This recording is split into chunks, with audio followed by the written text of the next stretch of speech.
Hi everyone, my name is Jessie. Welcome back to my channel. Today I am doing my spoiler-free and spoiler review for Rhythm of War by Brandon Sanderson. I am so excited to talk about this book with you guys.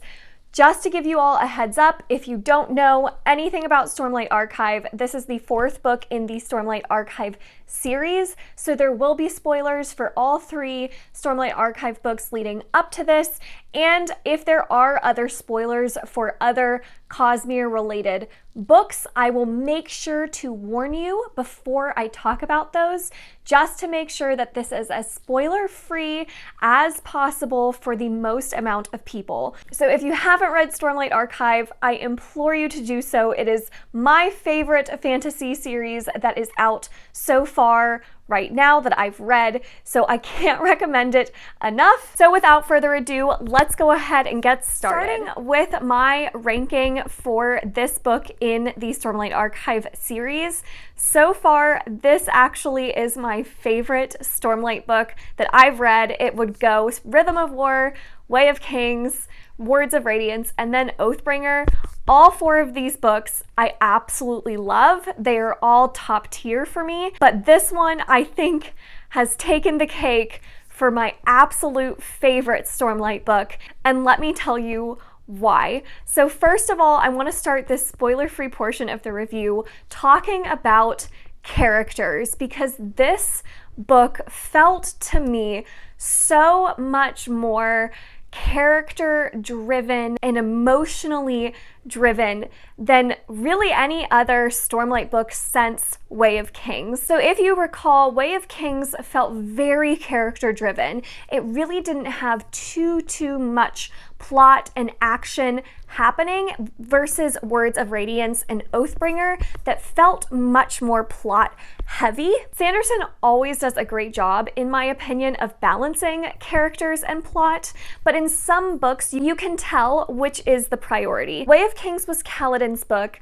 Words of Radiance was Shallan's, Oathbringer was Dalinar's, and this book was considered the Parshendi book. Each book is kind of assigned this role based on the flashbacks that you are exploring, and in this book we get Venli and Eshonai flashbacks. However, this felt to me almost like it could have also been a Caledon book. There was so much fantastic Caledon content in this book and Caledon's story that I wasn't expecting, yet loved so much. The character standouts for me include Caledon, Nivani, Bridge 4, which we'll talk a little bit more about in the spoiler section.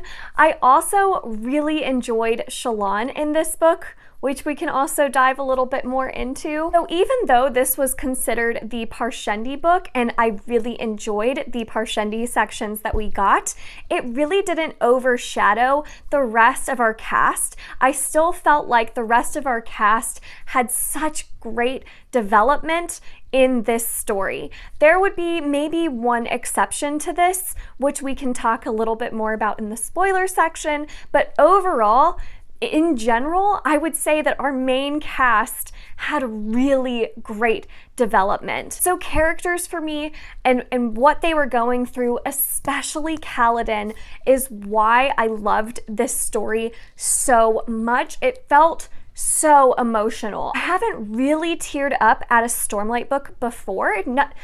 I love them. They always have me on the edge of my seat, but they've never made me cry until this book. I truly felt so invested in this story. When an author can make me cry, I absolutely appreciate and love that. It shows how connected I'm feeling to the characters, to the events that are occurring.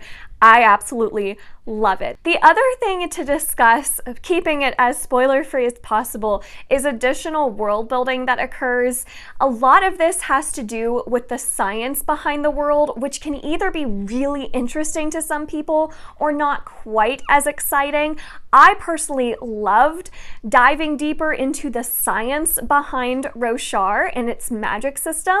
I thought it was fascinating. It also built upon the Parshendi culture and history a little bit more, which I always really appreciate. I really think it's fascinating learning more about the Parshendi and truly how different they are and how their rhythms work. It was really, really fascinating. There's also a lot more concentration on breaking down the kind of power structure within the Parshendi, and especially within Odium's reign, kind of examining some of these characters and the political maneuverings and the hierarchy within Odium's kind of control and structure. It was really cool. So awesome world building, awesome character development for most characters, and the pacing of this one, there was only one moment in this book that I won't talk too much about, but it's in part 3 where I started to kind of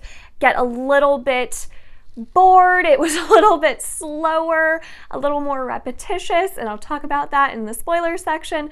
But besides that, like couple chapters, I was hooked. The pacing was fantastic. It was either action or emotional character moments or intrigue that kept building for us. I thought the pacing of this book was fantastic despite its humongous length. In particular, parts 1 and 5 were so good.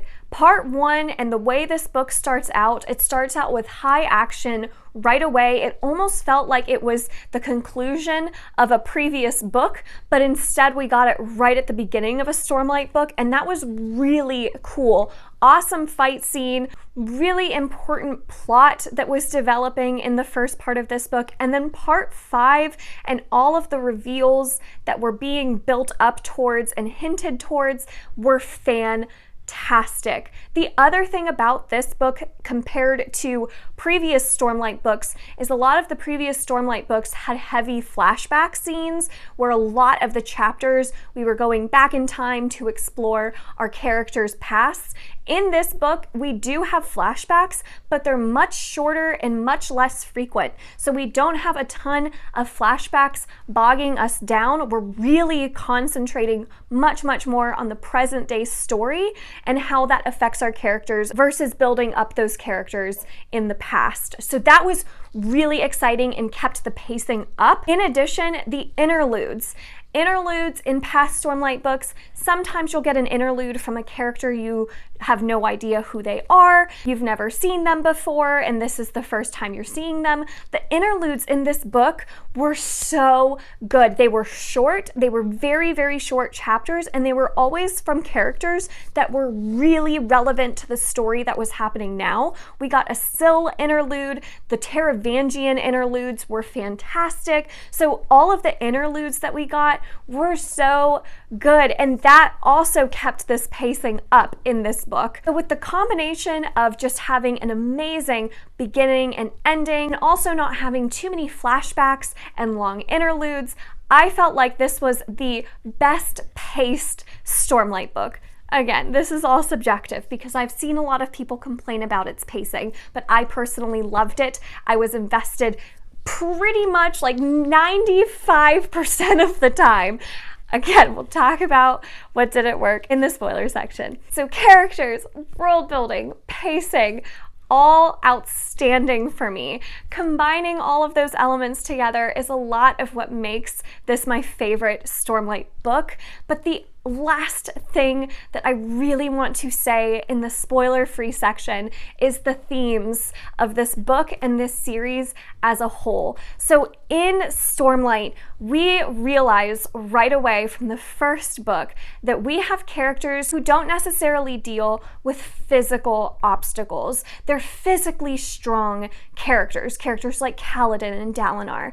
What they're dealing with is much more emotional, mental obstacles. A lot of our characters in this series deal with some mental health issues, and that is at the forefront in this book, in Rhythm of War. And the way Sanderson writes these mental health issues in these characters feels like it's done with such amazing care. And I don't personally struggle with any of these mental health issues that the characters are struggling with. I can't see it from a personal experience, but people I've talked to have mentioned that this is done with such care, and it makes someone who isn't struggling with those issues really come to understand what it could be like for certain people with these issues that they're dealing with.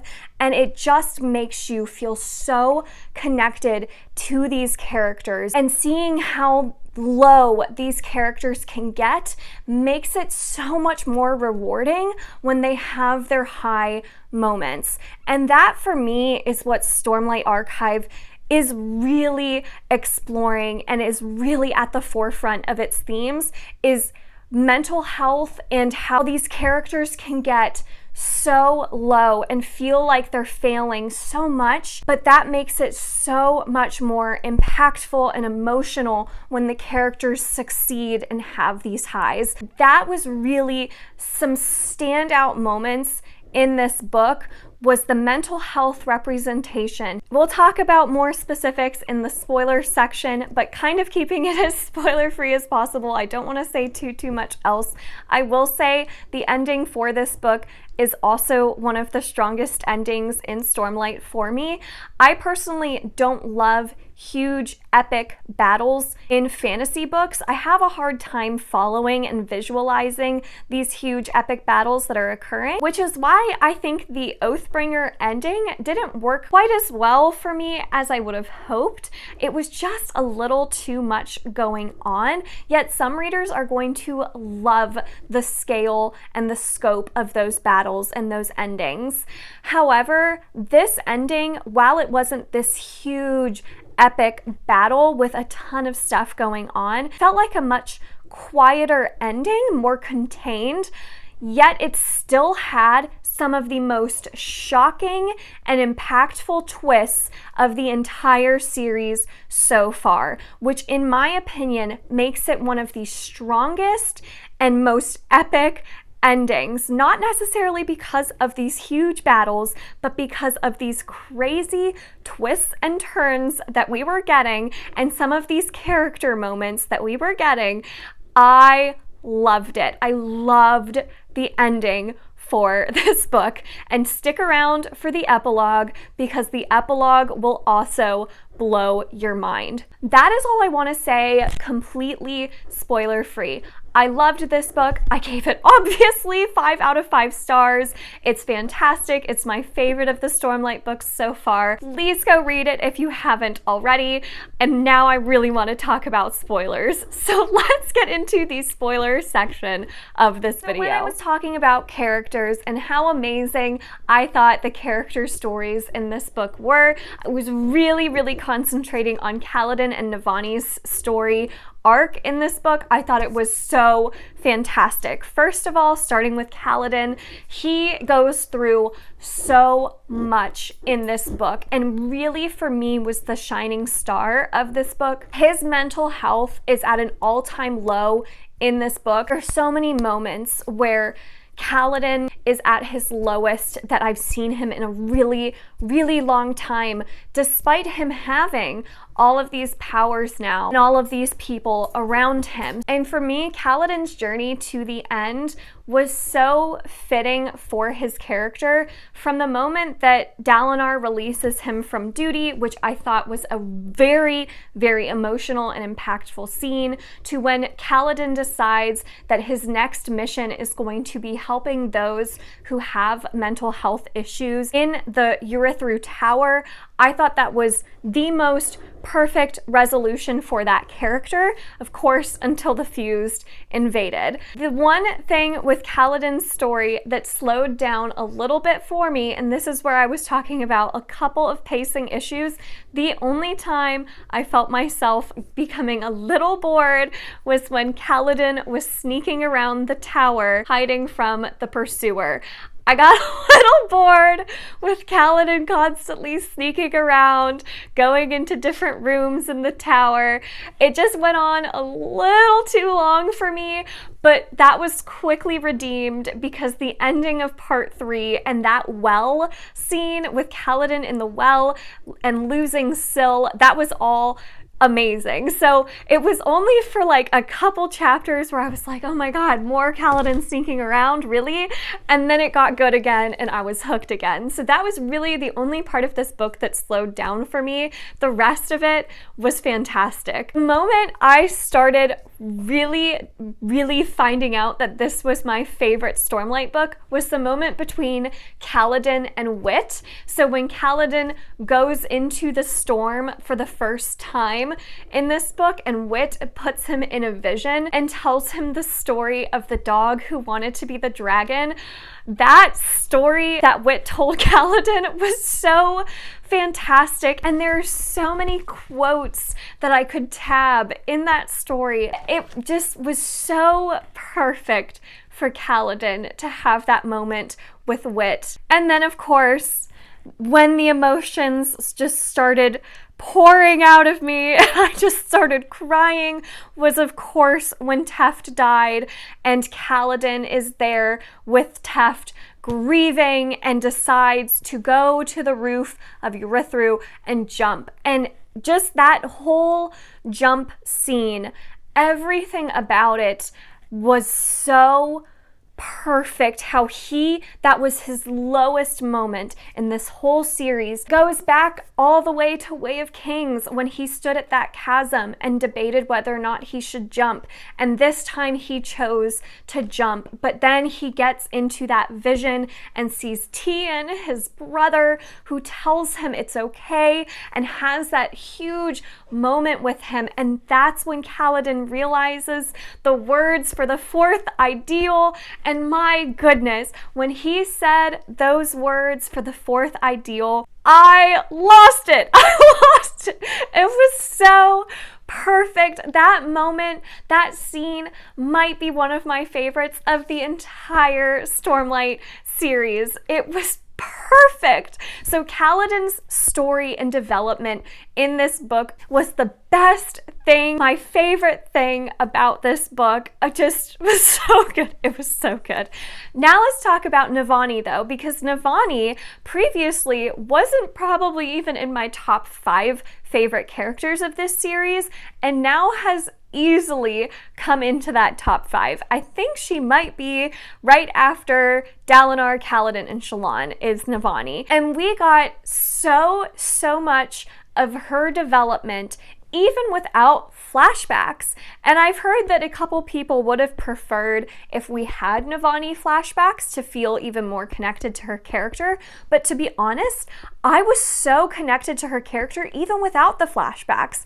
I thought her development in this book was so effective, and I loved her story because of the introduction of Raboniel.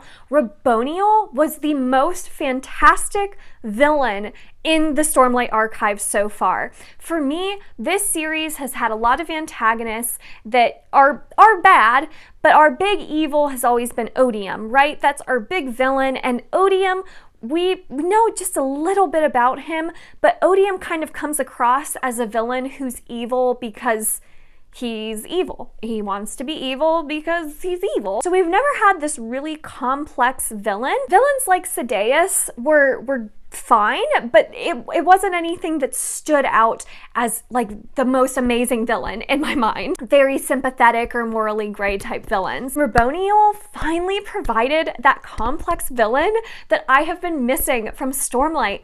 She was so fantastic. I loved her and Nivani's dynamic and how they truly respected each other and wanted to work together, but they knew they couldn't trust each other. I loved all of the research that they were doing. I loved digging into the science behind how to create the different types of light in this world and how to match rhythms to the light. I thought that was all so fascinating. And then of course, when we have that moment where Raboniel finally reveals kind of her true intentions for wanting to find the opposite of void light, because she wants to finally lay her daughter to rest, was so powerful. When she stabbed her daughter and was like, you finally can be at peace, that was so good. And the moment where I was like, wow, I'm kind of rooting for Raboniel. Like, I really like her, even though you knew that she was going to betray Nivani, and Nivani even knew it. Nivani knew she was going to be betrayed, but didn't really have a choice but to work with her and had this respect for her regardless. I loved that. So I loved her character. I love how her character ended and was just like, you know, I just want to end the war. Whoever wins, I don't care. I just want this war to be over. And for me, that was so powerful to have these ancient, immortal type beings who keep getting called back again and again to war and just want it over. They don't even care who wins anymore.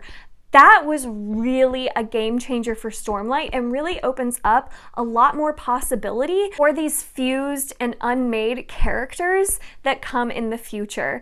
Characters like Leshwi, who were also fantastic. From part 1, we realize Leshwi may not be all that bad because she has this respect for Caledon when they're battling and has this sense of honor, sometimes even more honor than some people on the good side have. And that was really cool to see how Leshwi at the end betrayed the rest of Odium and the Fused to save the humans. I loved that. So I loved all of the introductions of the morally gray characters who really just want this war to be over. Fantastic. So good. So good. Shallan, I also really enjoyed in this book. She had a lot going on as well. She had some of her lowest moments. We really find out at the beginning of this book that she's kind of very in sync with her 3 personalities, Veil, Radiant, and Shallan. They're kind of working together pretty seamlessly, but then we have this 4th personality that could be emerging, Formless, which I wasn't sure what was going to happen with Shallan. That is one thing I will say about Shallan's stories in general and her character. I never know how to predict which way she's going to go. There were so many times where I was like, is Shallan going to turn evil right now? Like when she had the choice to stab Kalek, and I truly didn't know what she would do. So Shallan always keeps me on the edge of my seat because I don't know what she's going to do. I don't know how to predict her. I really liked the ending of her story. I think it was like the safer choice for what to do with her story. I think it would have been a little bit more daring if she had truly gone bad and had Formless truly take over. But I still really enjoyed seeing her finally confront her past, and the whole reveal with her killing her first Spren was really well done. And then finally getting rid of Veil. I thought all of that was really well done. I really like seeing these characters who you truly don't know how they're going to turn out and see them conquer their kind of inner demons.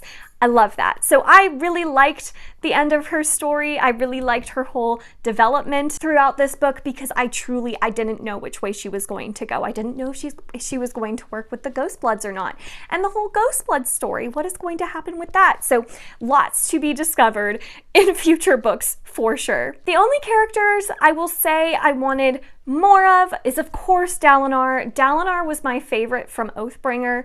Oathbringer made me just fall in love with Dalinar. I had already loved Dalinar prior to Oathbringer, but learning his past and everything he had gone through, and finally that big moment at the end of Oathbringer when you can't have my pain. Oh my god, I loved Dalinar. And we didn't get too much of Dalinar in this book, but what we did get was great. I loved it. I still love Dalinar. It's truly a toss-up. Which one is my favorite at this point, Caledon or Dalinar? It seems like whichever one gets more page time in the next book is going to be my favorite, because right now Caledon is edging out Dalinar just because he had so much more page time and so much more development in this book than Dalinar did, but I still love it. The other thing, Wit and Yasna in this book. I love it. I'm here for it. I love that it's not this physical connection that they have. It's very, very emotional and mental, and it kind of works. Like, I kind of love it, and I did not predict that at all. So love Wit and Yasna together. Wit was fantastic in this book. Every scene he has, he steals. It's always great with Wit. And then we have Adolin. Adolin is the only character who I wasn't crazy about his story in this book, only because at this point, Adolin to me feels the most predictable. Whenever Adolin is on the page, I always want something to shock me with his character. I will have to give credit that when he did kill Sadeas, that was shocking. But I think I just want more from Adolin's character. Right now, he's kind of just always been the righteous guy who wants to impress his dad and wants to live up to his family's name, and that's pretty much Adolin. It's a little predictable at this point. You know, I had the theory before this book that Adolin might turn evil. I don't even care what Adolin does. I just want it to surprise me. It's like when I look at Adolin and Shallan's characters together, Shallan on the page, never know what she's going to do. When Adolin's on the page, I'm like, it's gonna work out. Like, it's gonna work out for Adolin, and he's gonna get out of this, and he's gonna be all like honorable and righteous about it. And I'm like, well, it's kind of, I don't know, I'm just kind of bored. Like, I just want something shocking. And I will say that the moment between Adolin and Dalinar having that talk before Adolin goes to Shadesmar about how Dalinar killed Evie, killed his mother, we had never really seen Adolin confront that. And that is a huge revelation from Oathbringer, that Adolin found that out. And I wanted to see that play out, and I wanted to see the consequences of it, because we never really got consequences for Adolin killing Sadeas and that becoming a thing that was never really discussed. It was like, oh, don't do that. And then it was like over. So I really wanted to see the consequences of Dalinar's actions and him killing Adolin's mom. I wanted Adolin to confront Dalinar about that. And we got one scene where that kind of happened, and I was like, oh yes, Adolin's getting all like bitter and mad, and I'm like, yes, this is exciting. Like, I want Adolin to, like, I don't know, struggle or like have some like deeper conflict than he has. And that for a moment was really exciting. And then we kind of brushed past it and we didn't ever really come back to it. So I'm thinking maybe we will get something in future books that explores those consequences a little bit more. And I'm hoping that something happens with Adolin. Right now, it's just every kind of plot line with Adolin always feels like it's never core to the story. It never feels like he's going to play this huge role. And I hope he does. I think I don't dislike his character. I like his character. I actually really liked his storyline in this book. I just found it predictable. I just want him, when you compare him to the rest of the characters who are dealing with such inner struggles, having to conquer so much within themselves, and then you have Adolin, who's kind of just like, I want to impress my dad. It just doesn't feel like there's very high stakes with him. I just want more from his character, if that makes sense. I don't dislike him. Please don't take this as me disliking Adolin. He's just a character I don't think that much about, if that makes sense. And then we have, of course, Venli in this book, who is fascinating. Her background and her past and where she came from and how just bitter and resentful she was. And then the contrast with her in this book and how she's bonded with a Spren and could be one of the Radiants is fascinating. And her kind of dealing with this struggle of, I don't want to serve Odium, but I don't want to be a Radiant. I want to just serve my own people. I want to make up for what I've done to my own people. And seeing that struggle within her. And that was another character where I was like, I don't know what she's going to do at any moment. She could betray Odium, she could betray Caledon. It's like anything can happen with Venli. I really liked seeing her and Eshonai's relationship in the past. I loved seeing Eshonai's flashbacks and getting that conclusion with Eshonai. I thought that was really, really emotional and impactful for that character. I'm curious to see how Venli is going to play into the bigger plot line, because at the moment she is kind of on the side of the bigger storyline going on, and I think they're going to tie her in a really big way in future books, and I'm curious to see where she goes, because right now she's really interesting. I think the internal struggle and the battles she's facing within herself are really fascinating. So I really liked Venli in this story, and I really liked getting to know more about her. The other thing I want to talk about in the spoiler section is the Cosmere implications of this book. That was another reason, and I didn't talk about it in the spoiler-free section because I don't want to spoil anything from any other books if you haven't read them, but Cosmere implications in this book were huge, and that was another reason I loved this book. It's one of my favorites. I'm going to put up a spoiler flag here for Warbreaker. So if you have not read Warbreaker, please don't listen to this part of the review and just skip to when you don't see this little banner here anymore. So Warbreaker implications in this were huge. Everything from the fight between Caledon and Vasher, or I guess the duel, it wasn't really like a fight or like a proper fight, but the duel between Caledon and Vasher, when Vasher is actually using the magic system from Warbreaker and using the clothing to fight Caledon and the breaths, and I was like, are you serious? We're just like full on using Warbreaker magic in here. This is fantastic. I loved that. I loved that scene so much. And then we have the epilogue with Wit, who is using breaths to store his memories, and Taravangian is threatening to destroy his breaths and take away his memories. Oh my goodness, humongous implications. The Warbreaker stuff in this was fantastic. I'm surprised we didn't see Azur again, or Vivenna. She had a decent role in Oathbringer, and we don't really know what happened to her after that book, so I was really expecting to get some sort of hint as to where she's at in this book, especially when Adolin and Shallan went to Shadesmar. I was expecting them to maybe run into her again. They did not. So I'm thinking maybe she'll come back in book 5. I would love to see her again. I love Vivenna and Vasher from Warbreaker. So that's all for Warbreaker. I'm going to put a spoiler alert for just general Cosmere content. So if you are just so sensitive to spoilers, just haven't read anything beyond Stormlight and just don't want to know yet, you can skip to where you don't see this anymore. General Cosmere spoilers though. So the fact that the Ghostbloods are actually trying to world hop and are introducing the idea of world hopping directly to our characters. They are saying to Caledon and Shallan in this book, we're not from this planet, or there are characters who are not from this planet. There are other planets. It introduces the whole idea of investiture and how if you have too much investiture in a certain world, you are bound to that world. This was such fascinating stuff, and the whole Ghostbloods storyline just instantly was way more fascinating, way more interesting.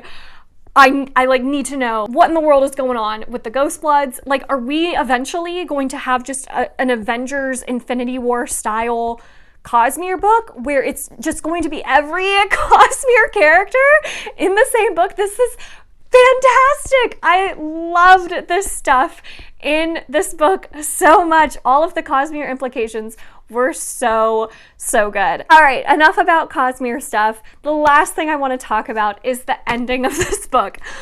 I don't think anyone could have predicted that Taravangian would become Odium.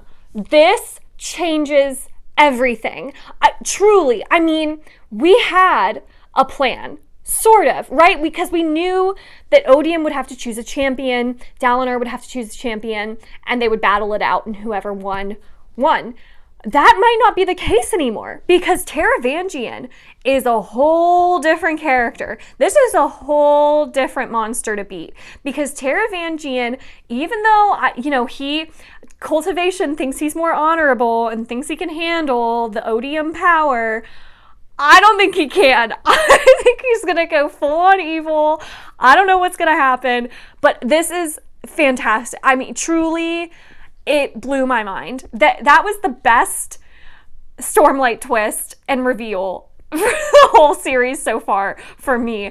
I loved it. And I truly don't know where it's going to go now. I thought I had an idea before that ending happened. Now I just don't know. So anything could happen in the next book. I don't have any theories. I don't know if I want to theorize, because all of my theories are always wrong, but that ending was so, so good. So that's all I want to talk about for my spoiler section of this book. What did you think? What did you think of Rhythm of War? I would love to know. Did you love it? Did you not like it? Where does it rank in the Stormlight series for you?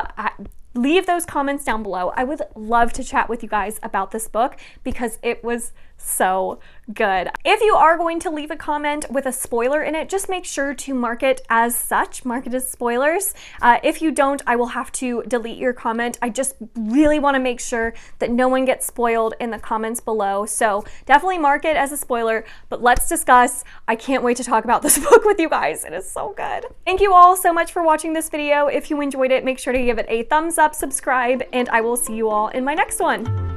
Bye.